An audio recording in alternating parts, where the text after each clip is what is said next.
Talk right now, or this gets much worse for you. I swear I don't know anything. The moment her voice cracked, the entire diner froze, though none of the men laughing behind her realized they had already crossed the line they would never walk back from.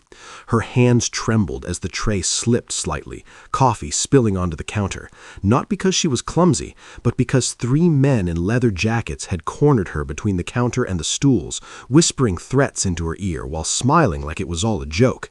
She begged them to stop, her eyes filling with tears as one of them grabbed her arm too tightly, laughing louder when she tried to pull away. Enjoying the power, enjoying the fear, believing this place was just another forgotten roadside diner where no one mattered. They didn't notice the sudden silence spreading across the room, and they certainly didn't notice the man sitting in the booth near the window, dressed in plain clothes, calmly setting his coffee down without breaking eye contact. He had the posture of someone who had learned long ago how to disappear into crowds, the stillness of someone trained to observe before acting.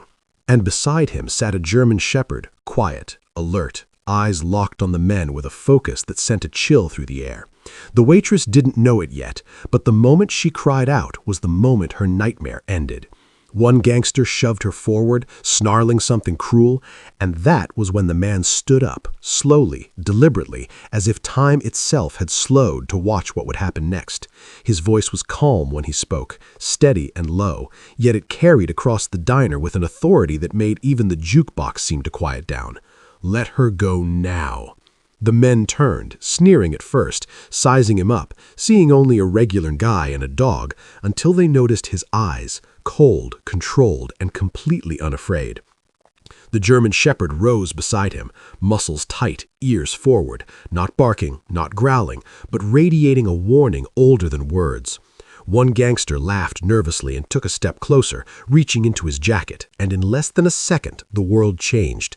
He moved with terrifying precision, disarming him before anyone could blink, slamming him onto the table as cups shattered and screams erupted, while the dog lunged forward, pinning another attacker to the floor without a single bite. Pure dominance and training on full display. The third man tried to run, but froze when the German shepherd snapped its jaws inches from his face, eyes locked, daring him to move. The diner filled with shock, disbelief, and silence as the man restrained the last attacker with effortless control, never raising his voice, never losing composure. Only then did he pull out his identification, flashing it briefly to the stunned onlookers. Former Navy SEAL. He turned to the waitress, now shaking but safe, gently placing his jacket around her shoulders, his voice softer than anyone expected as he told her it was over, that she was safe now. When police arrived minutes later, the gangsters were handcuffed, humiliated, and broken, while the man and his German shepherd returned quietly to their booth as if nothing extraordinary had happened. But everyone in that diner knew the truth.